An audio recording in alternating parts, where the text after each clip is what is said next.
चौबे जी से समझने की कोशिश करते हैं कि क्या ये कोई बड़े घोटाले की ओर संकेत है, गड़बड़ी है, सामान्य प्रक्रिया है, इसको दोनों का मिक्सअप कहा जाए, कुछ गड़बड़ी भी हो सकती है, कुछ सामान्य प्रक्रिया का भी हिस्सा हो सकता है। मोहन भाई, जब से सरकार ने धान खरीदी शुरू की है, ये लाखों टन धान खरीदते हैं। लाखों टन धान खरीदने का सीधा सीधा ये है कि उनकी गिनती नहीं हो सकती उन बोरों की। ये कर्मचारियों को अच्छे से पता है। अब ये हर साल का कहीं ना कहीं घपले सुनाई देते हैं, कहीं सूखत हो गई तो कहीं सड़ गया, तो कहीं तिरपाल नहीं है, तो कहीं चूहे खा गए।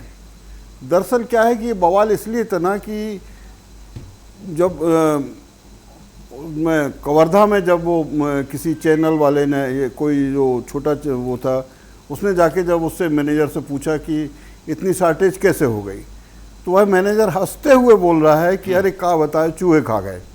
तो उसने क्वेश्चन किया कि चूहे इतना धान कैसे खा सकते, तो फिर भी बोला कि अरे खा जाते, चूहे खा जाते। तो ये यहाँ से एक्चुअली बवाल तना। अगर वो अधिकारी ठीक से जवाब दे देता तो इतना बवाल नहीं बनता। वो कवर्धा का था, जीएम था या कोई था, मतलब वो इंचार्ज था, प्रबंधक था। उसने ये इस टाइप से जवाब दिया कि भाई ये चूहे खा गए इसको। तो जब चूहे खा गए तो सब 8 करोड़ की धान चूहे खा गए, तो एक निश्चित ही लोगों के मन में शक आया कि साला ऐसे कैसे हो सकता है, इतने सारे चूहे कैसे आ गए और इतने 8 करोड़ की धान कैसे खरीद गए, खा गए।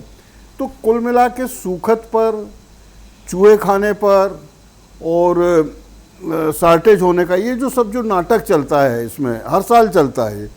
इसमें कोई एक पहला साल नहीं कि आज पहली बार हुआ, हर साल ये चलता है। और इस पर सरकार कोई ध्यान नहीं देती कि इन चीज़ों को, इन लीकेज को, चाहे वे चूहे के लीकेज हो, चाहे सूखत के लीकेज हो, चाहे सड़ान के लीकेज, इन पे कैसे कंट्रोल किया जाए। और ये पूरा धान वेस्ट होता है और भ्रष्टाचार की भेंट चढ़ता है। और ये 7-8 करोड़ का मामला नहीं, ये सैकड़ों करोड़ का मामला है। इसमें धान खरीदी भी है, बारदाने पे भी घपला है, शार्टेज का भी घपला है, सूखत का भी घपला है। अभी इसमें जो इस साल है, इस साल जो बड़ा नया है, चूहे ने खा लिया। अब इसमें कितने टाइप के चूहे थे? इसमें कुछ सच्चाई भी तो होगी भाई, चूहे तो आखिर घर में भी खाते हैं। नहीं, चूहे खाते हैं, भी खाते होंगे बाहर में। मोहन भाई चूहे खाते हैं, लेकिन चूहे कितना खाएंगे? 8 करोड़ का धान नहीं खा सकते।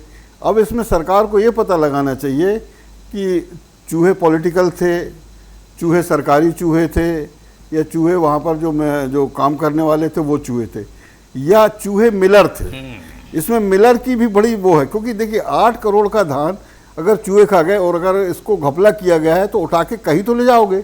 तो इसमें मिलर वाले चूहे भी हैं, मतलब मिलर के कितने चूहे हैं, सरकार के कितने चूहे हैं, पॉलिटिशियन कितने चूहे, ये सरकार को इस पर ध्यान देना चाहिए और इसको एक्सपोज करना चाहिए, क्योंकि ये जनहित से जुड़ा मुद्दा था। इससे सरकार का अविश्वास फैलता है।